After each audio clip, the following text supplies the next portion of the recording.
ओम नमः सिद्धेभ्य। ओम नमः सिद्धेभ्य। ओम नमः सिद्धेभ्य। मंगलमय मंगल करन वीतराग विज्ञान नमो तार जात अरिहंतादि महान करे मंगल करे हो महा ग्रंथ करन के काज जाते मिले समाज सब पावे निज पद राज इस भवतरु का मूल जानो मिथ्या भाव ताको कर निर्मूल अब करिए मोक्ष। मोक्ष मार्ग प्रकाशक सातवां अधिकार पृष्ठ क्रमांक 242 सम्यक चारित्र का अन्यथा स्वरूप। देखो क्या कहते हैं, मोक्ष से परांगमुख ऐसे अति दुस्तर पंचअग्नि तपनादि तप आदि कार्यों द्वारा आप ही क्लेश करते हैं तो करो, तथा अन्य कितने ही जीव महाव्रत और तप के भार से चिरकाल पर्यंत क्षीण होते हुए क्लेश करते हैं तो करो, परंतु यह साक्षात मोक्ष स्वरूप सर्व रोग रहित पद जो अपने आप अनुभव में आए, ऐसा ज्ञान स्वभाव वह तो ज्ञान गुण के बिना अन्य किसी भी प्रकार से प्राप्त करने में समर्थ नहीं है। देखो ये कलश आचार्य अमृतचंद देव का है। आचार्य अमृतचंद देव क्या कहते हैं कि कितने प्रकार के तप महाव्रत इत्यादि इनके भार से चिरकाल पर्यंत शरीर को क्षीण करते रहते हैं, परंतु फिर भी आत्मा की प्राप्ति नहीं करते। माने इसमें आचार्य अपने से ये बताना चाहते हैं कि आत्मा के अनुभव के बिना, आत्मज्ञान करे बिना ये बाहर में इतने प्रकार का तपस्चरण आदि कोई काम नहीं आता।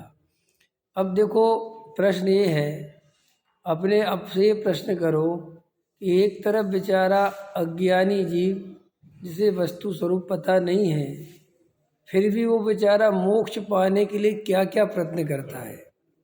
समझना है गहराई से, इसमें बहुत गहरा रहस्य निकलेगा। जिसे आत्मा पता नहीं, कैसे आत्मा की प्राप्ति होगी ये पता नहीं, अज्ञानता में बेचारा व्रतशील संयम आदि ख्याल में है ना, इनको मोक्ष मार्ग समझता है, इनको धर्म समझता है, और देखो विषय भोगों का त्याग कर देता है, घर गृहस्थी छोड़ देता है, वन जंगलों में एकांत में भटकता रहता है, रूखी सूखी रोटी खाता है, एक समय रोटी खाता है, मुनि बन जाता है, नग्न दिगंबर साधु हो जाता है, गर्मी सर्दी वर्षा सहता है। ख्याल में है ना, देखना ध्यान से, एक ही टाइम भोजन करता है, सब अनंत अनंत प्रकार के शारीरिक कष्ट सहता हुआ आत्मा की सिद्धि में लगा हुआ है। ख्याल में है ना, और कोई पंचअग्नि तप कर रहा है, कोई ने अपने को जमीन में धसा लिया है, ओम नमः शिवाय ओम नमः शिवाय, सारे संसार को छोड़ दिया, सारे संसार से मोह तोड़ दिया। देखना गहराई से, वन जंगलों में ख्याल में है ना भटक रहा है, पंचअग्नि तप कर रहा है, फल खा खा के काम चला रहा है, समाज से नाता तोड़ दिए, घर गृहस्थी छोड़ दी, मकान दुकान से भाग गया छोड़ के, और काय के लिए? आत्मा की सिद्धि के लिए, आत्मा की प्राप्ति के लिए। संसार में कुछ नहीं रखा, संसार में कोई रस नहीं है, संसार देखने योग्य नहीं है। ऐसा जानकर बेचारा मुक्ति की प्राप्ति में कहाँ कहाँ क्या क्या किया हमने, समझना। और श्री गुरु कह रहे हैं शरीर क्षीण हो गया, अत्यंत शरीर क्षीण होता चला गया, दुबला पतला हो गया। ख्याल में है ना, लगा लगा लगा लगा लगा लगा रात और दिन लगा हुआ है। अब श्री गुरु कह रहे हैं कि उसे आत्मज्ञान नहीं होने के कारण उसे ये पता होने के नहीं होने के कारण कि मैं आत्मा हूँ और मैं जानने देखने वाला तत्व हूँ, मैं शरीर आदि की क्रिया का कर्ता नहीं हूँ, मैं राग आदि से भिन्न ज्ञान तत्व हूँ, मैं जानने देखने वाला पदार्थ हूँ। ये ज्ञान नहीं होने के कारण, देखना ध्यान से, ये ज्ञान नहीं होने के कारण वो जीव इतना सब कुछ करता है, फिर भी वो आत्मा को प्राप्त नहीं करता, मुक्ति को प्राप्त नहीं करता। ठीक है, तो अपन बड़े उससे इस बात को कहते हैं कि देखो साहब ये क्लेश पा रहा है, हैं क्या, सुनो तो सुनो, क्लेश पा रहा है, इतनी मेहनत कर रहा है। अब ये तो एक पक्ष हुआ, अब इसका दूसरा पक्ष सुनो। हमें पता है, उस बेचारे को तो पता नहीं है कि क्या करना है। बेचारे को जिसने जो बता दिया कि मुनि बन जाओ तो मुनि बन गया, 28 मूल गुणों का पालन करो तो पालन कर रहा है, शुभ भाव करो तो बेचारा शुभ भाव कर रहा है, लगा है रात और दिन। ख्याल में है ना, घर परिवार छोड़ दिया, जंगल में रह रहा है, भोजन आदि में भी कोई एक बार भोजन करने मिल जाए तो मिल जाए, रूखी सूखी सब हरि का त्याग कर दिया, ये त्याग कर दिया, वो त्याग कर दिया, और अब बिल्कुल बस रूखा सूखा भोजन करता है, केस लॉन्च करता है, इतनी पीड़ा को सहता है, सर्दी गर्मी बारिश होती उसको सहता है। ख्याल में है ना, भटकता है, कोई कुछ नहीं जा रहा है, कोई पैर में चप्पल जूते नहीं है, कांटे भी चुभ जाते हैं, कंकड़ भी चुभ रहे हैं, इतनी कठोर कठोर साधना करता रहता है। काहे के लिए? आत्म सिद्धि के लिए। उससे पूछो कि तुम्हें क्या चाहिए, टोडामल जी कह रहे स्वर्ग आदि भी नहीं चाहिए। देखो लिखा ना पीछे कि उसे स्वर्ग आदि भी नहीं चाहिए, कोई स्वर्ग का लालच नहीं है, कोई विषय भोग नहीं चाहिए, एकमात्र मुक्ति ही चाहिए, जिसके लिए वो सारा प्रयत्न कर रहा है। समझ ना, ईमानदार है, छल कपट मायाचार भी नहीं कर रहा है, सब कुछ बढ़िया से बढ़िया जो हो सकता है कर रहा है। फिर भी श्री गुरु कह रहे हैं उसे सच्चा आत्मज्ञान प्रकट नहीं होता, क्योंकि वो सच्चे आत्मज्ञान को प्रकट करने की विधि नहीं जानता।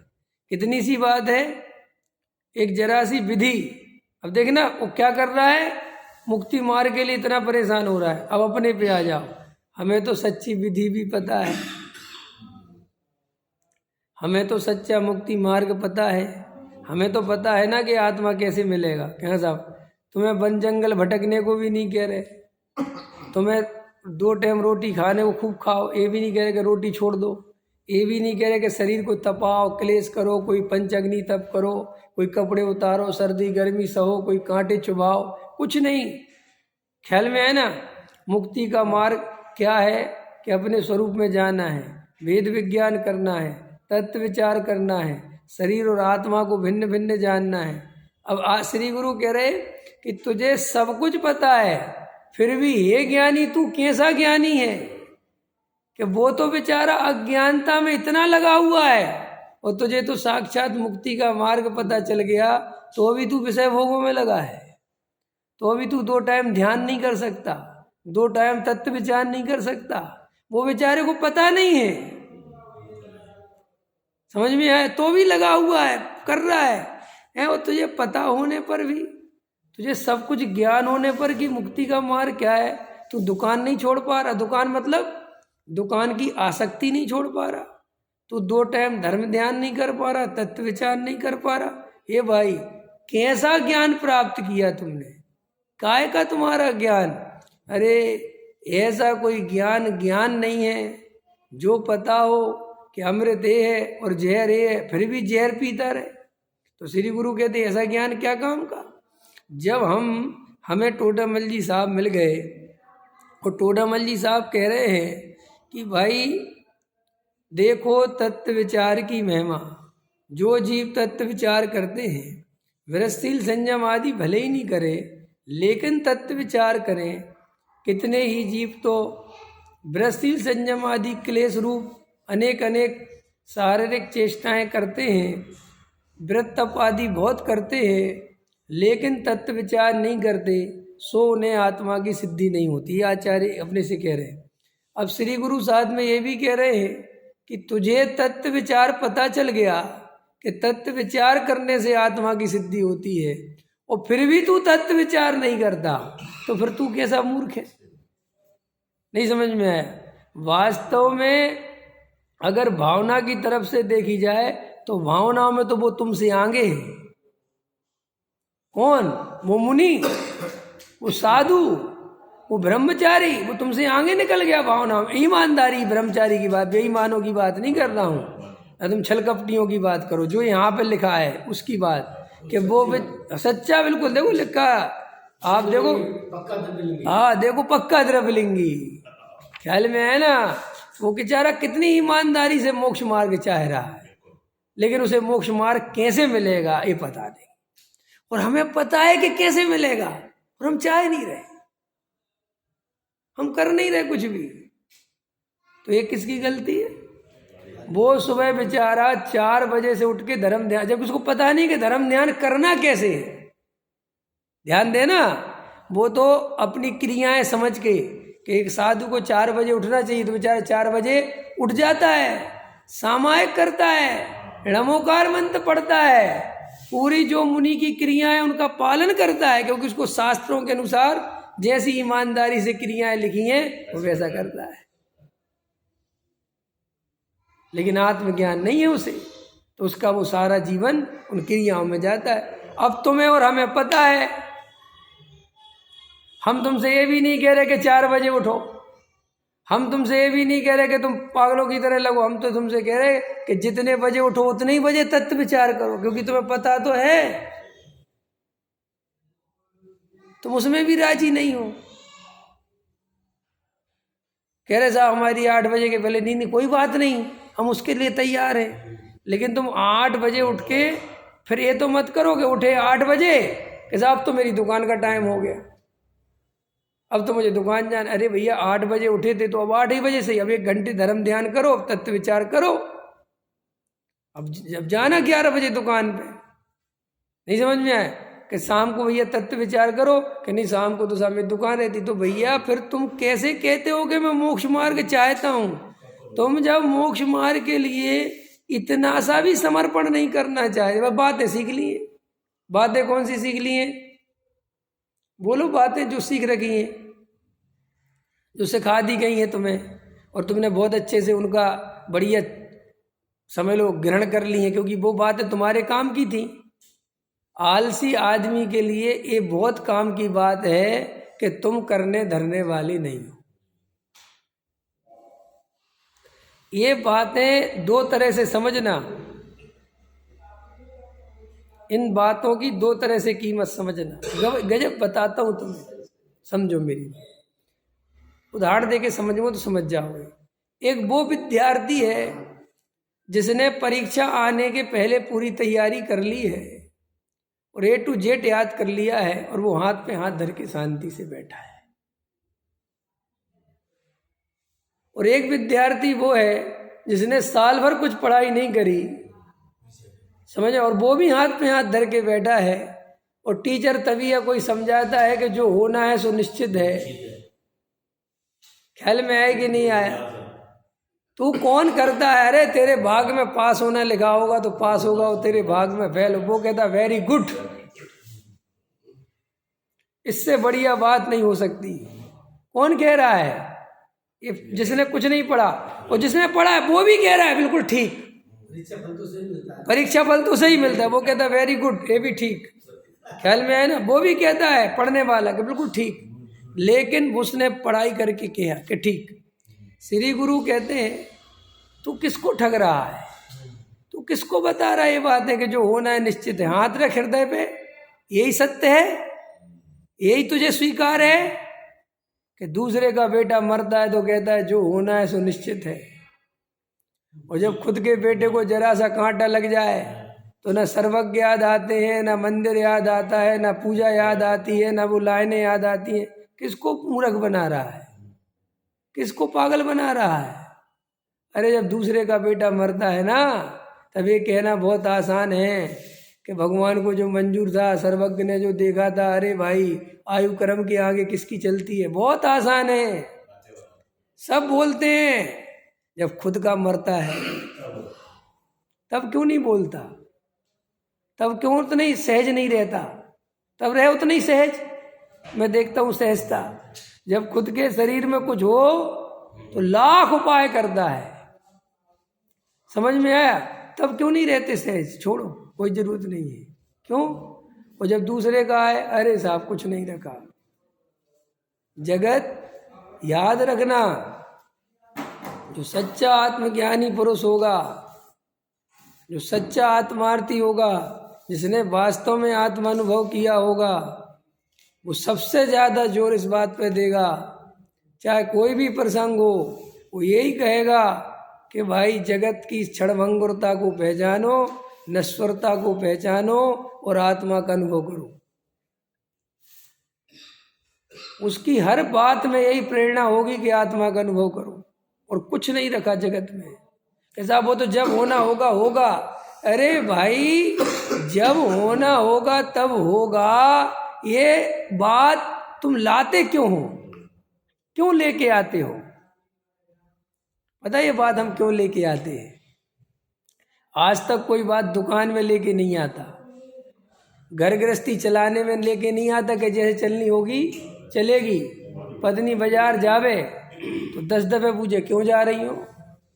बहू बाजार जावे, क्यों जा रही, क्या लेके आना है, क्या जरूरत है। वहां नहीं कहता जो जो हो रहा होने दो।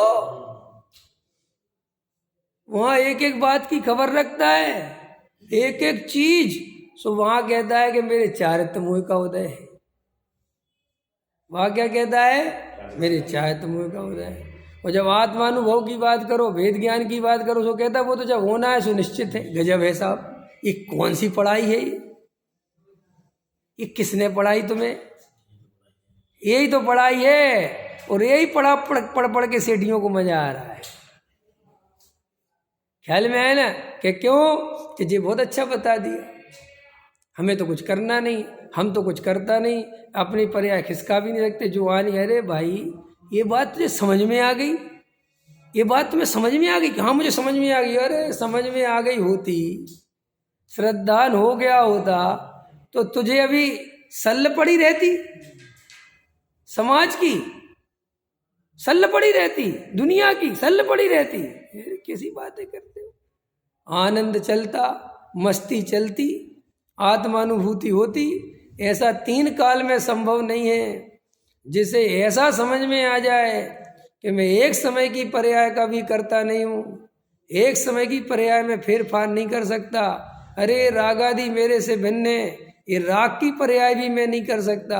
अरे ज्ञान भी अपने आप होता है, मैं तो ज्ञों को भी जानने वाला नहीं, मैं तो स्वयं को जान। ऐसी बात जिसे समझ में आ जाए, ऐसी बात जिसे श्रद्धान में आ जाए और आत्मा अनुभव में नहीं आए, ऐसा संभव है? तुम्हें इतनी पक्की श्रद्धा हो जाए कि पर्याय का भी मैं करता नहीं हूँ, परद्रव्य का तो छोड़ो, और तुम्हें आत्मा अनुभव नहीं होगा, तुम निर्विकल्प अनुभूति में नहीं उतरोगे, फिर कहाँ भागोगे? किसके लिए भागोगे? तो फिर क्या हुआ कि जैसे क्रिया कांड से ना मिले यह आत्म अभिराम, ऐसे ही श्री गुरु कहते हैं क्षयोपम ज्ञान से ना मिले आत्म अभिराम, पंडित्याई से ना मिले आत्म अभिराम। शब्दों को रट लेने से, सिद्धांतों को रट लेने से और उनका अपने स्वार्थ के लिए उपयोग कर लेने से आत्मा नहीं मिल जाती। ऐसे नहीं चलेगा, ये बहुत कीमती है। आपने कभी गहराई से विचार नहीं किया। जब आचार्य भगवान, मैं कभी कभी कहता हूँ, अभी मैंने मंगलायतन में कहा था कि जब आचार्य कुंद देव पुण्य पाप अधिकार लिख रहे हैं और पुण्य पाप अधिकार में पाप के बारे में कुछ नहीं लिख रहे, अधिकार का नाम क्या लिख रहे हैं? और पुण्य पाप अधिकार जब लिख रहे हो आप, तो कम से कम महाराज पाप के बारे में तो 2 शब्द लिखो। कुछ तो कहते कि पाप बुरा है, पाप छोड़ो, कहीं नहीं लिखा। पूरे पुण्य पाप अधिकार नाम है, उस अधिकार का नाम है पुण्य पाप अधिकार, और सारा जो कुछ भी है पुण्य के बारे में ही बोला है, पुण्य की बखियां उखेड़ी। तो मैं उसमें ऐसा बोलता हूँ कि आचार्य कुंद कुंद देव क्या पाप के पक्ष में थे क्या, कि पाप करो हैं, पुण्य छोड़ो और पाप करो, ऐसा उद्देश्य था उनका? कि सुनो, उनका ये मतलब था कि जो ये समय सार पढ़ रहा है उसने पाप तो छोड़ ही दिया है। ख्याल में है ना? उसने पाप तो छोड़ ही दिया है, तभी तो ये समय सार पढ़ रहा है। श्री गुरु तो ऐसे भावों से समझाते हैं कि तू पुण्य भी छोड़। क्या छोड़? तू अब पुण्य भी छोड़ और आत्मा का अनुभव कर। इसके लिए वो पुण्य को ही कहा है। इसलिए अब देखो, फिर मैंने ये भी बोला था कि आचार्य खुद 28 मूल गुणों का पालन करते हैं, खुद मुनिराज हैं। कोई मुनिराज के बिना किसी को 11 अंग 9 पूर्व का ज्ञान नहीं होता, सामान्य श्रावक को तो होता ही नहीं। मुनिराज खुद 28 मूल गुणों का पालन करते हैं। मुनिराज खुद 6 उपसम ज्ञान के धारी हैं। इतना ज्ञान है कि 11 अंग 9 पूर्व का, वो 11 अंग 9 पूर्व वाले नहीं, द्वादशांग वाले सच्चे मुनिराज वो ये कहते हैं मुनिव्रत धार अनंत बार। वे ये कहते हैं, देखो, क्लिश्यताम स्वयमेव दुष्कृतई मोक्षन मुखई कर्म वही क्लिश्यताम चा परम महाव्रत तपो भारेण भग्निश्चरम। वे कह रहे कि महाव्रत के तप के भार से दबा हुआ है। बताओ क्या कह रहे महाराज, कैसी बातें कह रहे? हम भार है, तू दबा हुआ है भार से, तू 11 अंग और 9 पूर्व के ज्ञान के भार से दबा हुआ है। वो ये कह रहे आचार्य। तो आचार्य भगवान क्या कहना चाहते हैं पता है? कभी सोचा? वो ये कहना चाहते हैं कि ऐसा भी विषय भोग क्रियाकांड मत करो और विषय भोग भोगो, संजोगों में लगे रहो, दुकान चलाओ, घर गृहस्थी बनाओ, मकान, ये कहना चाहते हैं क्या वो? अरे वो ये कहना चाहते हैं कि सुन, तू जिस आत्मज्ञान को प्राप्त करना चाहता है, तू जिस आत्मा की उपलब्धि चाहता है, जिस तू आत्मानुभूति की बातें करता है, अगर तू मंदिर आके और 2-4 पूजा करके और एक आध घंटे में स्वाध्याय में बैठ के तू सोचता है कि हमें आत्मा मिल जाएगा, तो कहते सुन अब इधर आ जा, इनको तक नहीं मिला। इसके लिए है वो लाइन कि तू तो यहाँ ये 2-4 क्रियाएं करके है, और वो भी छल कपट से, ईमानदार नहीं है।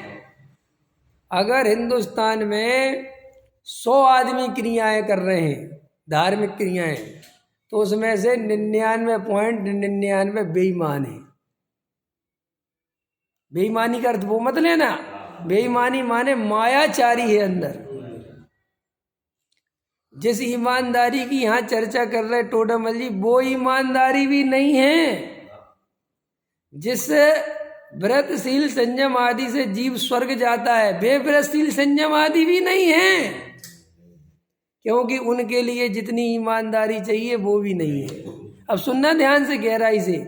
श्री गुरु कहते हैं कि तू ये छल कपट से ये 2-4 क्रियाएं पाल रहा है, तू ये छल कपट से मंदिर में दान दे रहा है, पूजा मन मंदिर में चित्त पनइयों पे ऐसी पूजा कर रहा है, कसाय के वशीभूत होकर, मान कसाय के वशीभूत होकर दान दे रहा है, मान के लिए, सम्मान के लिए प्रवचन कर रहा है, स्वाध्याय कर रहा है, डिग्री पाने के लिए आगम पढ़ रहा है। समझो, श्री गुरु कहते और तू सोचता है कि मैं मोक्ष का विलासी हूं, तू अपने को मोक्षु समझ रहा है, तू अपने को आत्मार्थी समझ रहा है। अरे भाई, नाम अच्छे रख लेने से अच्छे नहीं हो जाते, दौलत राम रख लेने से दौलत वाले नहीं हो जाते, आत्मार्थी ट्रस्ट तो आत्मार्थी नहीं हो जाते, सब शाश्वत नाम तो शाश्वत नहीं हो जाते। नाम तो तुम अच्छे अच्छे रख ही सकते हो, नाम की तो कोई है ही नहीं। नाम से क्या होता है? नाम तो एक से एक, दुनिया में एक से एक बढ़िया से बढ़िया नाम बोलो, आत्मार्थी, मोक्षु, ज्ञानी, कुछ भी रख लो। हमारे मोक्षु भाई करते रहो, मोक्षु भाई कहते रहो, लेकिन मोक्षु हो कौन सकता है? कितने लोग मोक्षु हो गए? मैं मोक्षु हूं? अपने आप से प्रश्न करो, मैं हूं? कि साहब हाँ मैं तो हूं। कि क्यों हो? कि मैं गुरुदेव वाला हूँ? किसने कह दिया गुरुदेव के होने से मोक्षु होते हो? ये परिभाषा लिखी कहीं के? कांजी स्वामी को मानने वाला मोक्षु, मोक्षु की परिभाषा अमृतचंद आचार्य ने लिखी है, पढ़ लेना जाके, पता चल जाएगा। तो श्री गुरु कहते हैं कि तू ये 2-4 क्रियाएं, 6 उपसम ज्ञान, थोड़ा पंडित बन गया, 2-4 शास्त्र याद हो गए और तू 2-4 क्रियाएं पालता है, या तेरा पुण्य के उदय से तेरे पास थोड़ी सी संपदा आ गई और तू थोड़ा दान करता है, तो तू अपने को बहुत बड़ा धर्मात्मा मानता है। तू ये मानता है कि तुझे आत्मा मिल जाएगा। तो उसके लिए श्री गुरु कहते हैं अब सुन, तेरे को कहानी सुनाते हैं। अब वो कहानी ये है, कौन सी कहानी है? मुनि व्रत धार अनंत बार। अब ये कहानी उसके लिए लाइन, पहले वज्रसेन जी ये भूमिका उसके लिए बनाना, फिर ये लाइन बोलना, तब इसका अर्थ समझोगे। ये मुमुक्षु क्या कर रहे हैं पता तुम्हें? वो भूमिका तो छोड़ देते हैं और मुनि व्रत धार अनंत बार। अरे क्या हुआ, अरे क्या हुआ? पहले जो ये बैठा है इससे पूछो कि तेरा क्या हुआ, समझ में आया? उसकी मत सुनाओ। जब मैं जयपुर पढ़ता था तो आप लोगों को ये जानकारी नहीं होगी, मैं जयपुर पढ़ता था और मैं 5 साल पढ़ता था, तो आपको जानकर आश्चर्य होगा, मुझे जितने भी स्टूडेंट विद्यार्थी थे जो भी मेरे साथ पढ़ते थे, जो सीनियर थे, वो मुझे कहते थे ये पढ़ता तो यहाँ है लेकिन है महाराज वाला। क्योंकि मैं क्या करता था, उन सब की उतारता था बैठ के। ख्याल में है कि नहीं? जैसे कोई खानदानी मोक्षु है तो वहाँ खानदानी मोक्षु मिल जाते थे मेरे को, और मैं गैर खानदानी था तो मैं खानदानी मोक्षु से कहते थे धराओ। समझ में है? महाराज सही नहीं होते, नहीं। मैं बिल्कुल महाराजों के पास रोज उठ बैठ के ही आया था। मैंने कहा 2-4 महाराजों के नाम बताओ, नाम ही पता नहीं, नाम ही पता नहीं अगले को। जो खानदानी मोक्षु कि नाम नहीं पता तुम्हें? कि नहीं वो फलाने बहुत बड़े उन महाराजों को, उनका नाम सुना। अच्छा, नाम सुना है, कभी देखा है, कभी गए हो, कभी आहार दिए हैं? आहार का मतलब क्या होता है? 28 मूल गुणों के नाम बोलो, कैसी होती नवदा भक्ति बताओ, कुछ नहीं पता। वो पंडित हैं, शास्त्री बने जा रहे हैं, लेकिन खानदानी मुमुक्षु है। और खानदानी मुमुक्षु माने महाराजों के पास कोई धर्म नहीं है। धर्म किसके पास है? हम लोगों के पास। जैसे इनके बाप का हो, कोई और के पास हो ही नहीं सकता धर्म। समझ में आ गया कि नहीं समझ गए? मैंने खरीद लिया सारा धर्म है मार्केट से। अब मार्केट में धर्म कहीं नहीं मिलता, कहाँ मिलता है? केवल सोनगढ़ियों के यहाँ, मोक्षुओं के, और कहीं धर्म नहीं। तो श्री गुरु कहते कि इधर आ, इधर आ। ये लाइन कहाँ से बोल रहा है? मुनि व्रत धार अनंत बार के इसका अर्थ कर। सब इसका अर्थ है कि मुनि बनने पर भी, ये करने पर भी। अच्छा, वेरी गुड। और तुम क्या कर रहे हो आत्मज्ञान के लिए? ये लाइन तो तुमने बोल दी, बहुत अच्छा है। तुम क्या कर रहे हो आत्मज्ञान के लिए? मैं साहब, मैं कोई क्रिया विरिया के चक्कर में नहीं रहता। हाँ, वो समझ गए, तुम समझ गए। तुम काय के चक्कर में रहते हो? क्या करते हो? साहब मैं 2 टाइम स्वाध्याय करता हूँ और मुझे समय सार की पूरी गाथाएं याद है। संस्कृत आती है, प्राकृत आती है, और मेरा अभी तक लगभग 80 ग्रंथों का स्वाध्याय पूरा हो चुका है। समझ में आया कि नहीं समझ में आया? और मैं केवल और केवल अपने मोक्षों को सुनता हूँ, और कहीं कोई मतलब नहीं मेरा, दूर दूर तक। 28 मिनट पढ़े नहीं। हाँ, 28 मिनट पढ़े नहीं। और सुनो, अच्छा तो तुमने तुमने ये पढ़ लिए, सब पढ़ लिया, तो ये लाइन नहीं पढ़ी कि उसमें जे भी लिखा है कि मुनि व्रत धार अनंत बार? अकेली लाइन नहीं लिखी, उसमें साथ में ये भी लिखा है कि 11 अंग और 9 पुरु का ज्ञान भी अनंत बार किया। ये नहीं पढ़ा था? क्या वो पढ़ा था, लेकिन उसने समय सार नहीं पढ़ा था। अरे जाके पता तो करो ये समय सार कौन से अंग में आता है। पहले हम भी इसी झांसे में रहते थे, ख्याल में आया कि नहीं आया? बाद में जब हमने स्वाध्याय में उसमें गए तो पता चला ये तो ज्ञान प्रवाद 5वें अंग में ही पड़ा हुआ है। कहाँ रखे चक्करों में तुम? ख्याल में आया कि नहीं आया? कौन सी आत्मा की बात? और अभी दूर क्यों जाते हो? अरे अपने बारे में जानने के लिए दूसरे से पूछना पड़े, इतनी बुद्धि तो कमजोर नहीं है। अपना आकलन खुद ही कर लो, खुद ही सोच लो कि मैंने अभी आत्मा के लिए इस भाव में क्या किया है। सोचो, सिर्फ पार्टी बदली है। क्या बदली है? पार्टी बदली है, तुम नहीं बदली। और तुम जिसे बदलना कहते हो अपने अहंकार के चक्कर में कि नहीं मैं बदल गया, ऐसा बदलना श्री गुरु कहते एक बार नहीं, और इससे भी खतरनाक, अभी कपड़े तो नहीं उतारे ना, इतने तो नहीं बदले। यहाँ तो श्री गुरु कह रहे कपड़े उतारे अनंत बार, इतने बदल गए, लेकिन अंदर नहीं बदले। पकड़ में आ रही कि नहीं आ रही? अंदर नहीं बदले। और श्री गुरु कहते अंदर नहीं बदले, इसलिए बिल्कुल नहीं बदली। ये पार्टी पकड़ बदली कि साहब हम लोग, हमको गुरु को देखो साथ छोड़ दिए और हम बिल्कुल शुद्ध आमना से पूजा करते हैं और एकदम आत्मा की चर्चा सुनते, सुबह से हमारा स्वाध्याय पक्का है, चाहे सर्दी हो, चाहे गर्मी हो, चाहे बारिश हो। अब तो मोक्ष ये भी नहीं कह सकती अब तो ये भी ढीले हो गए। ख्याल, अब तो मोक्ष ये भी नहीं कह सकते कि हम स्वाध्याय के पक्के हैं।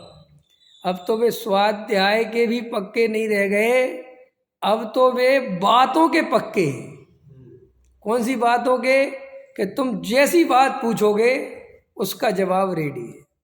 अगर हम कहेंगे स्वाध्याय में क्यों नहीं आते, हम अपना चिंतन करते हैं। समझ में आया? और किसी से पूछा कि साहब आप जो है क्रियाएं क्यों नहीं करते, क्या रखा जड़ की क्रिया में? खेच होती भैया, तपन तो उतनी करते, ये उत्तर है।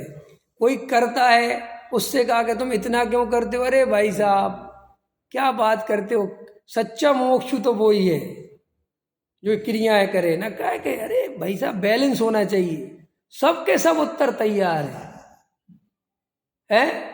अभी एक नए नए पंडित जी बने हैं, वे विद्वानों को शिक्षा देते रहते हैं आजकल कि विद्वानों को ये नहीं करना चाहिए, विद्वानों को ये नहीं करना चाहिए, विद्वानों को ये नहीं। हमने कहा यार इनकी थोड़ी फाइल लेके आओ, ये आजकल इतना ज़्यादा क्यों बोल रहे हैं? तो पता चला जी अभी अभी इनने त्याग व्रत लिए हैं। समझ में आया कि नहीं? अभी अभी इनने छोड़ छाड़ करी है, तो अब जो सबको शिक्षा देने लगे छोड़ छाड़ की। वो जब तक चल रहा था तब तक तो जय श्री राम। कौन से मुमुक्षु हो, किस बात के मुमुक्षु हो, ये कितने ईमानदार हो? अहंकार पोषण के अलावा कुछ नहीं है हमारे पूरे जीवन में। हम हर वो उत्तर तैयार रखते हैं अथवा हम हर वो बात करते हैं जिससे I am right you are wrong. हमारे जीवन का एक ही सिद्धांत है, I am right you are wrong. ये अहंकार की जननी है, इससे ही अहंकार का निर्माण होता है। सारी पार्टियां बेकार हैं, सारे नेता बेकार हैं। देखो समझो बजसेन जी, बीजेपी वालों से पूछो दुनिया में सबसे बढ़िया पार्टी कौन सी है? सिर्फ बीजेपी। बाकी सब भ्रष्टाचार, सब बेकार। अच्छा बहुत अच्छा। अब अरे अभी सुनो तो, चलो ठीक है साहब हटाओ इन सबको, कि बीजेपी में सबसे बढ़िया, समझ में आया कि नहीं आया, कौन नेता है? कि साहब ये भी कोई पूछने की बात है? आप मेरे को देखो कि नहीं, आपके वो दूसरे भी नहीं। अरे तुम, हम किसी की बताते नहीं है, वो पार्टी में है अपनी, आपको क्या बताएं? मेरे जैसा ईमानदार मेरी पार्टी में भी नहीं है। ख्याल में तो फिर आपने बेईमानों को क्यों रख रखा साथ में? क्या करें, पार्टी चलानी है ना।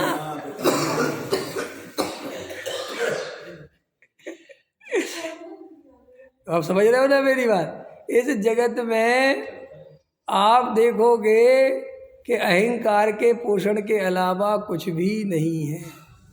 यहाँ बंद है कि यहाँ पे भी? यहाँ का खोल दो तो, वो बिल्ली है ना बेचारी, यहाँ का खोल दो। नहीं यहाँ का खोल दो तो यहाँ चली जाएगी, या वहाँ का खोल दो तो बाहर चली जाएगी। बाहर का खोल दो अरविंद जी, तो वो वहाँ भाग जाएगी। यहाँ का मत खोलो, वहाँ का, ये वहाँ लोग हैं, इसको बिल्ली बिल्ली वो घूम रही है बेचारी इधर से उधर। नहीं नहीं वो परेशान हो रही, इधर से उधर हो रही है, निकल गई। चलो, तो अपने को हमारे पूरे जीवन में ये अच्छे से समझना है कि हमने शास्त्रों के उत्तर आत्म कल्याण में उपयोग करे, आत्म कल्याण के लिए उन उत्तरों को रखा कि हमने मात्र अपने जीवन को अहंकार के पोषण के लिए उन उत्तरों को खोजा।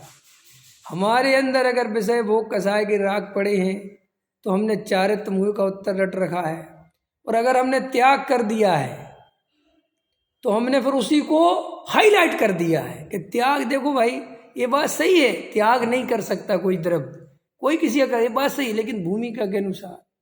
भैया देखो ऐसे अपन जैन हो के भाई साहब वंचना पानी पिए, ये तो बिल्कुल शोभा को प्राप्त नहीं होता। अपन जैन होकर जो है ये तो बिल्कुल नहीं जमेगा। ये व्यक्ति वही है, जब तक ये खुद करता था तो कहता था चारित्र मोह का उदय है, और वो भी स्थिति ऐसी है, और अब ये छोड़ दिया तो अब दूसरे की स्थिति नहीं देख रहा कि उसकी भी स्थिति वही है। बाप कैसा होता है, बेटे को तो दुनिया भर की शिक्षा देता रहता है, और ये भूल जाता है कि जब मैं इसकी उम्र में था ये तो बहुत ही बढ़िया है, मैं तो इससे कई गुना नालायक था, और उसको बढ़िया बढ़िया शिक्षा देता रहता है, बेटा पढ़ो, बेटा ये करो, बेटा वो करो। वो कहता पापा अगर असली बेटा हो ना तो सही, पापा सही बताओ, इतने ईमानदारी से तुम पढ़ते थे जितना मुझे रोज भाषण देते? तो बेटा मैं नहीं पढ़ता था, लेकिन तुझे तो फिर मेरी भी तो सोचो थोड़ी बहुत, मुझे भी तो खेलने का मन करता होगा, मैं भी तो आखिर इंसान हूँ। हैं आपने तो अपने समय में कि नहीं मैं तुझे बचाना चाहता हूँ, तुम्हारा बाप तुम्हें नहीं बचाना चाहता था, तुम बचे थे, नहीं समझ में आएगा। लेकिन ये सब बाप जितनी भी शिक्षाएं देता फिर रहा है, आप और हम क्या सोचते हैं कि बाप को अपने बेटे के प्रति बड़ा प्रेम है। प्रेम नहीं है, अधिकार समझता है, उसे अपनी बपोती समझता है, उसे अपने अनुसार चलाना चाहता है। ये अहंकार बड़ा कहता है कि मैं कहता हूँ पढ़ तो पढ़, और मैं कहता हूँ खेल तो खेल। समझ में आया कि नहीं समझ में आया? अगर किसी का बच्चा ज्यादा आदर्श बच्चा हो ना तो भी बाप को पसंद नहीं आता, कहता यार कुछ कहने के लिए बचता ही नहीं, अपने समय पर उठ जाता है, समय पर पढ़ने बैठ जाता है, मैं कब क्या कहूँ, तो फिर कुछ नहीं मिलता तो ये कहता है तू कितना पढ़ता है, जब वो पढ़ता ही रहता है, अरे थोड़ा बहुत खेल, गजब हो गया ऐसा।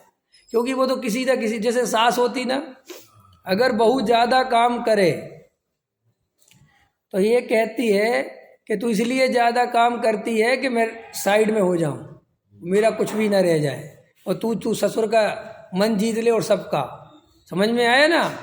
एक ही तरीका है। और दूसरा नहीं करे, कम करे तो पड़े पड़े खा रही है बहू रानी, कुछ काम नहीं होता, करे क्या कि करना कुछ नहीं है, कुल मिला के कमी निकालना है। समझ में आया? जैसे वो टीचर होता है ना कि काय के लिए जांच रहे, कि सिर्फ ये जांच रहे हैं कि कमी मिल जाए कहीं, ख्याल में काय के लिए कर रहे हैं, कमी मिल जाए। हमारे जीवन में श्री गुरु हमसे कहते हैं कि हम तुझे ये उदाहरण दे रहे हैं कि तू क्लेश कर रहा है, शरीर को क्लेश कर रहा है, शरीर को दिन पर दिन क्षीण कर रहा है, महाभार से दबा पड़ा हुआ है, महाव्रत आदि में शरीर को क्रश करता जा रहा है, फिर भी तुझे आत्मानुभव की विधि पता नहीं है, तुझे आत्मज्ञान नहीं हो रहा है। हम ये शिक्षा इसलिए दे रहे हैं कि भाई आत्मा की प्राप्ति इस तरीके से नहीं होती, सुनना ध्यान से, इस तरीके से नहीं होती, मतलब का अर्थ ये भी लगा लेना कि उस तरीके से भी नहीं होती। कि कौन सा तरीका? कि बिना तत्व विचार करे, मात्र 6 उपसम ज्ञान में 2-4-10 बातें सीख ली और सुबह शाम मंदिर के दर्शन कर गए, स्वाध्याय में बैठ के चले गए, और ये सोचते हो कि इससे हो जाएगी, तो श्री गुरु कहते भाई यही तो समझा रहे कि जब इससे नहीं होती इससे क्या हो जाएगी, तो फिर किससे होगी? अभी प्रश्न करो कि किससे होगी? वो कहते हैं अब किससे होगी वो सुन, जिसे सच्चा वस्तु का स्वरूप पता होगा, एक बात, जिसे आत्मा की सच्ची प्यास होगी, दूसरी बात, जो गहरे तत्व विचार में जिसे 24 घंटे आत्मा ही प्रिय होगा, जिसे रात और दिन आत्मा की धुन लगेगी, जिसे अंतरंग में ज्ञान की धारा बहेगी, जिसे संसार का परिणमन अपने से भिन्न दिखेगा, जिसे शरीर संयोग आदि अपने से भिन्न दिखेंगे, उनके प्रति कर्तापन की बुद्धि नहीं चलेगी। गहरे से गहरे तत्व विचार में जब भी एकांत मिलेगा आनंदित होगा, जब भी उसे एकांत का अवसर मिलेगा खुश होगा, बार बार एकांत की तलाश करेगा, जगत के मोह को ढीला करेगा, अहंकार को छोड़ेगा, अत्यंत अंदर में विनय, अंदर में विनय, बाहर की विनय की बात नहीं, किसी के सामने झुकना ये करना ये नहीं, अंतरंग में सरलता होगी, छल कपट मायाचार छोड़ेगा। देखो भाई, छल कपट मायाचार छोड़ना आत्मानुभव के लिए बहुत जरूरी है। छल कपट मायाचार से आकुलता पैदा होती है। भोजन करने या नहीं करने से आकुलता नहीं होती। आपको भूख लगी, आपने भोजन कर लिया, बात खत्म हो गई। लेकिन छल कपट मायाचार से क्या होगा? आपके अंदर एक अलग प्रकार की आकुलता चलेगी, और वो आकुलता क्या करेगी? जैसे श्री गुरु अपने को कहते हैं कि तुम पर्याय के भी करता नहीं हो। समझना ध्यान से, कोई इन बातों में विचार नहीं करता कि आखिर आचार्य भगवंत हमें ये बात क्यों समझाते हैं, क्यों समझाते हैं कि एक पर्याय का भी कर। आपको सोचा कभी गहराई से, इस पर इतनी ताकत क्यों लगाई आचार्य ने? एक द्रव्य दूसरे द्रव्य का कर्ता धरता नहीं है, इस बात पे जैन धर्म इतनी ताकत क्यों लगाता है? इसलिए लगाता है कि अगर तुझे आत्मा का अनुभव करना है और तू अपने सिर पे भार रखेगा करने का, तो वो आत्मानुभव नहीं होगा। क्योंकि आत्मानुभव की शर्त ये है कि मैं कुछ करता धरता नहीं, क्योंकि मैं करने वाला हूं। देखो लोक में भी देखो, जो करने धरने वाला किसी भी कार्य का, किसी के घर में शादी है तो उसके चेहरे पे जो आकुलता है, जो टेंशन है, जो परेशानी है, जो उसके अंदर जो धारा चल रही है, और जो एक शादी में जाने वाला है उसके चल रही। अब मेरा प्रश्न ये है कि कर तो वो भी कुछ नहीं रहा, क्योंकि वहां तो ठेका दे दिया गया है, पैसे दे दिए गए हैं, कर तो वो भी कुछ नहीं रहा, और कर मैं भी कुछ नहीं रहा। लेकिन मैं जितनी शांति से और आनंद से रसगुल्ला खा रहा हूं वो खा रहा है, जबकि सारे रसगुल्ले उसी की तरफ से हैं, लेकिन वो नहीं खा रहा। क्यों नहीं खा रहा? या तुम दे भी आओ उसको तो उसे पता नहीं चल रहा कि मैंने कब खा लिया। क्यों? क्योंकि उसके अंदर उस शादी का कर्तृत्व है कि मैं करने वाला हूं, और मेरे अंदर कोई कर्तृत्व नहीं है। अब प्रश्न ये नहीं है कि कर्ता कौन है, कर्ता, इस पे उलझने जैसा नहीं, समझने जैसा ये है कि निर्भरता किससे आ रही है, कि निर्भरता नहीं करने से आ रही। तो भैया फिर श्री गुरु कहते हैं कि फिर यही मार्ग है मुक्ति का। क्योंकि आत्मानुभव, आत्मा अमूर्तिक प्रदेशों का पिंज है, आत्मा दिखाई देता नहीं, अनादि काल से देखा नहीं, सूक्ष्म है, इंद्रियों से पकड़ में आता नहीं। अगर विकल्पों की धारा तेज हो तो भी अनुभव में नहीं आता, कर्तृत्व हो तो विकल्प तेज होंगे, और विकल्प तेज होंगे तो भी अनुभव में नहीं आएगा। जैसे पानी में चेहरा देखना हो, तो पानी में चेहरा देखना हो तो क्या उपाय है कि पानी को बिल्कुल शांत होने दो। एक कंकड़ मारा, हिलोरे आई, चेहरा देखने गए कि जैसे ही थोड़ा फिर एक मार दिया, कैसे दिखेगा? ऐसे ही तुम दिन पर दिन विकल्पों के जाल बढ़ाते ही चले जा रहे, बढ़ाते ही चले जा रहे, घटाने का नाम ही नहीं ले रहे। और तुम कह रहे कि साहब हम तो बहुत लगे कि भाई विकल्पों के जाल बढ़ते जा रहे, बढ़ते जा रहे, बढ़ते जा रहे, तो क्या होगा कि तुम अपनी आत्मिक शांति खोते चले जाओगे। देखो भाई,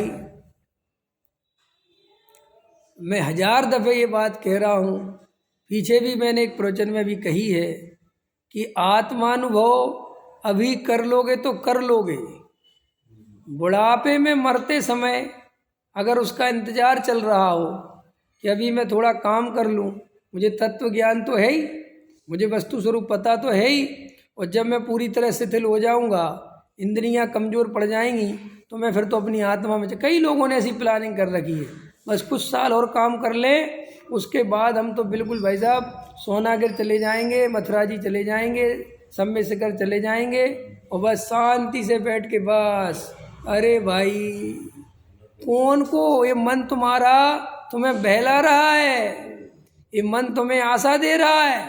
पता है जीव का मन कैसे काम करता है? जैसे अपने को मोक्ष मार्ग की चाय उठी तो पता मन कहता है कोई बात नहीं, बिल्कुल अच्छी बात है, मिलेगा। अब अभी नहीं, अभी तो क्या करना है, अभी क्या करना है? जैसे अपन बच्चे से कहो बेटा पढ़ लो, बिल्कुल पढ़ना है, पढ़ना ही सार है। हाँ तो पढ़ो ना, कि नहीं अभी अभी अभी थोड़ा सा खेल लेना, शाम को बिल्कुल 7 बजे पढ़ने बैठ जाऊंगा। अपन भी ऐसे प्रॉमिस करते थे, वादे करते थे, याद होंगे बचपन में। अभी बस दिन भर खेल ले, 7 बजे बस पढ़ना ही पढ़, और फिर मैं मम्मी मुझे डिस्टर्ब मत करना, मैं 7 बजे से 12 बजे तक पढ़ूंगा। गजब गजब की बात है। अब ऐसी सी बातें देता है, माँ भी झांसे में जाती, वहाँ कहते ठीक है भैया जाओ। और जब तू दिन भर खेलेगा तो दिन भर खेलेगा तो क्या होगा कि थकेगा, और थकेगा और थकेगा, और 7 बजे पढ़ने बैठेगा तो क्या होगा कि फिर झपके मारेगा। तो मम्मी धक्के दे दे के 7 से 8 तक खींच लेगी, 8 से 8:30 खींच लेगी। लेकिन जब तू बिल्कुल ही हो जाएगा तो कहेगा सो जा भैया, तू कल पढ़ी। ख्याल में आया कि नहीं आया? ऐसा होगा ना, बिल्कुल ऐसा ही मौत है, ऐसी हमारी जिंदगी है सेम। हमारी जिंदगी का जो मन है वो हमसे कहता अभी तुम जवान हो, अभी बहुत कुछ काम कर सकते हो, अभी कोई रोग नहीं। ठीक है, आत्मा का तो कल्याण करना ही है, अरविंद जी हमारे रोज बोलते साहब, उसके अलावा कोई उपाय नहीं है। ख्याल में आया कि नहीं आया? बस बोलते ही हैं। और जब पूछो कि कितने टाइम विचार किया, कितने बार बैठे, पंडित जी बैठना तो चाहता हूँ, बात तो आपकी सही है, क्या करूँ, काम ऐसे हैं मेरे, वैसे मेरा काम में मन बिल्कुल नहीं लगता। ख्याल में बिल्कुल मन नहीं लगता काम में। कह रहे अब तुमने वो बिल्डिंग भी चालू कर दी, अरे मैं कुछ करता ही नहीं, मैं तो बस क्या बताऊं, मैं तो बस ऐसा लगता है किस चक्करों फंस जाता हूं, बस ये लास्ट बना दूं। ख्याल में है ना? ये अरविंद जी का तो मैं नाम ले रहा हूं तो क्योंकि ये मेरे मित्र है और ये बुरा नहीं मानते।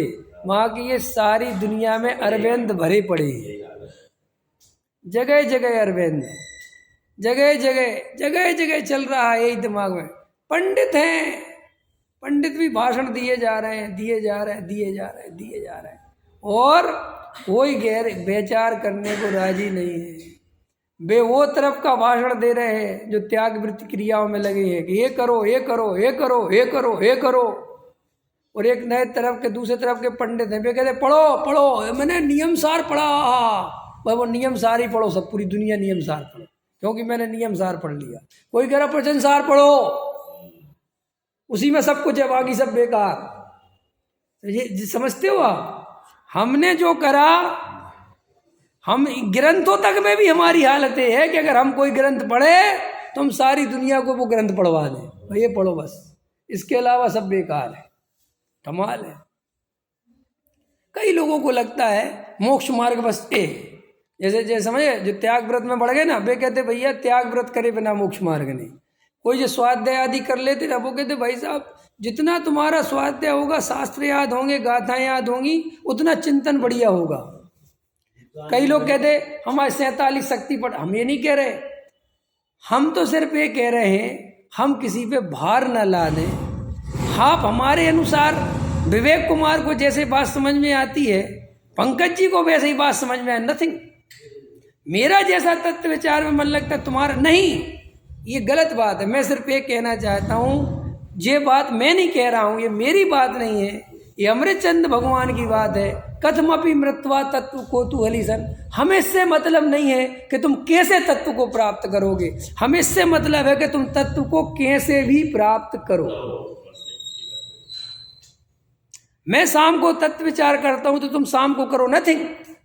तुम्हारा मन दोपहर में लगता हो तो दोपहर में। कि साहब मैंने क्रिया कांड पालता हूं, मेरा उसमें मन लगता है और तुम्हारा नहीं लगता, कोई बात नहीं, तुम फिर भी तत्व विचार करो। मैं क्रियाकांड पालते हुए करता हूँ, तुम भी ना करो, लेकिन करो क्या? बल काय पे होना चाहिए? तत्व विचार। टोडामल जी साहब ने मोक्ष मार्ग प्रकाशक में जब जब बात करी, तब तब जब ये बात पूछी कि आप तो जो कहते हो सो तो ठीक है, लेकिन सच्चा मोक्ष मार्ग क्या है? जैसे उन्होंने उसको हटाया ना, ये मोक्ष मार्ग नहीं है, तो फिर साथ में ये प्रश्न आता है कि वो तो देखना उनकी लाइन ऐसे चालू होती है, सच्चा उपाय तो ये है कि तू पहले तत्व ज्ञान की प्राप्ति कर। देख ये देख लेना, पढ़ना इस पर जगह जगह आएगा। सबसे प्रथम उपाय तो ये है कि तू तत्व ज्ञान। अब तत्व ज्ञान कैसे प्राप्त करके, भाई वो तुम देखो, तुम्हें जब अनुकूल हो, जब समझ में आए तब बैठो, पढ़ो, समझो। देखो बहुत मुश्किल से ये समय मिलता है। ये मनुष्य पर्याय की जो कीमत चुका रहे हैं अपन, जो ये समय निकाल रहे हैं, हमें ये पता नहीं है कि हम कितनी कीमती समय निकाल रहे हैं। अभी देखो, ऐसा पढ़ते होंगे आप, सब पढ़े लिखे हैं, पढ़ते थे अपन पहले कि साहब 1 मिनट की कीमत क्या होती है, कि उससे पूछो जिसकी 1 मिनट पहले गाड़ी छूट गई। पढ़े होंगे, ये सब लिखते थे, नहीं समझ में आया क्या 1 मिनट की कीमत क्या होती, कि उससे पूछो जिसकी 1 मिनट पहले गाड़ी छूट गई। कि 1 नंबर की कीमत क्या होती है, कि उससे पूछो तो 1 नंबर के कारण दूसरे नंबर पे आ गया या फेल हो गया, उससे पूछो 1 नंबर क्या होता है। ख्याल में आया कि नहीं आया, पकड़ में आया कि नहीं आया? हर चीज की कीमत, ऐसे बहुत सारे वाक्य लिखे होते थे, हम पढ़ते थे वो सब, ख्याल में आया ना? कि प्राणों की कीमत क्या होती है, जीवन की कीमत, ये हाथ की कीमत क्या है, इस उंगली की कीमत क्या है, कि कट जाए, अलग हो जाए, तब पता चलेगा उस दिन कि इस उंगली से कितना काम लेता था। पता नहीं चलता, चलता है पता है? इन आँखों की कीमत क्या है? क्या है इन आँखों की कीमत? कह रहे साहब बढ़िया है। अरे जिस दिन रोशनी चली जाए उस दिन पता चलेगा कि मुझे इन आँखों से क्या देखना चाहिए था और मैंने क्या देखने में लगा दी। इस ज्ञान की कीमत क्या है? क्या है इस ज्ञान की कीमत? कि जरा सा स्क्रू ढीला हो जाए, जरा सी कोई गतिविधि दिमाग की बिगड़ जाए तो डेड हो जाता है दिमाग, खत्म, ब्लैंक, कुछ नहीं पता, दी एंड। सोचते हो क्या कीमत है? अपने जीवन को कहाँ खपाना है, इसकी कीमत समझ रहे हो? श्री गुरु कह रहे सुनो, स्वाध्याय की क्या कीमत है, स्वाध्याय की क्या कीमत है, उससे पूछो जिसने समय रहते स्वाध्याय नहीं किया और जब मरने को हो गए, कान बुझ गए, इंद्रियां शिथिल पड़ गई, अब कोई सुना भी रहा है तो सुन नहीं पा रहा है। जब जीव चला जाता है ना, तब पता चलता है कि यार ये क्या हो गया। जब वो हमारे बीच में रहता है कभी हम उसकी कीमत नहीं पहचान पाते। इसलिए देह के रहते, अनुकूलता के रहते, अनादि अनंत नित्य जो ज्ञायक भगवान आत्मा है, जो तुम्हें सदा अनुकूलता देगा, उसकी शरण में चले जाओ। यही उपाय है, इसके अलावा संसार में और कोई उपाय नहीं सुखी होने का। तो हम पक्के भेद ज्ञान वाले बने, किसी की ज़्यादा प्रभाव में ना आए, इन सिद्धांतों का दुरुपयोग ना करें। देखो भाई, आपने ये बात तो पढ़ ली, ये जीव अनंत बार मुनि बना, अनंत बार देव हुआ, अनंत बार नरक में गया, अनंत बार त्रियंच हुआ, अनंत बार निगोद में गया। वो जीव कोई और नहीं है, वो मैं ही हूँ, और वो कहानी किसी और की नहीं है, वो कहानी मेरी है। श्री गुरु कहते हैं सुन, साथ में उसमें ये भी लगा लेना कि मैंने अनंत बार मोक्ष मार्ग मिलने पर भी, अनंत बार सच्चा मोक्ष मार्ग सुनने मिलने पर भी मैंने उसका उपयोग नहीं किया और उसका दुरुपयोग कर बैठा। एक द्रव्य दूसरे द्रव्य का करता नहीं है, इसका सदुपयोग करो आत्मानुभव के लिए, स्वार्थ बुद्धि के लिए मत करो। कि एक आदमी को जरा सी मदद करने की बात आ जाए तो साहब एक तरफ दूसरी तरफ का करते ही नहीं, तुम तुम्हारा कर्म जानो। ये इसका उपयोग यहाँ मत करना।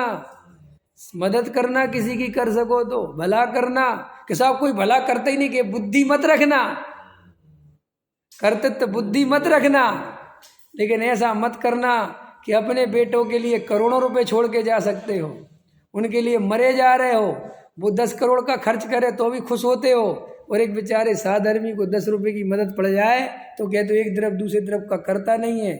ये सुनो, ये धर्म का चिन्ह नहीं है, ये मोह का चिन्ह है। काय का चिन्ह है? मोह का और मिथ्यात्व का चिन्ह है। सहजानंदी शोध स्वरूप।